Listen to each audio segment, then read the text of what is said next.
мишенью новых преступлений. Делать мишенью преступлений свой народ недопустимо. Ни в каком варианте.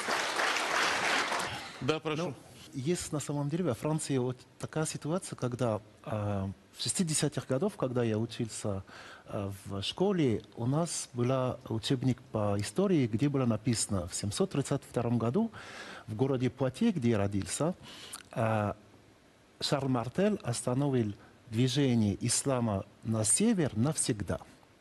Это было в 60-х годах. История карикатур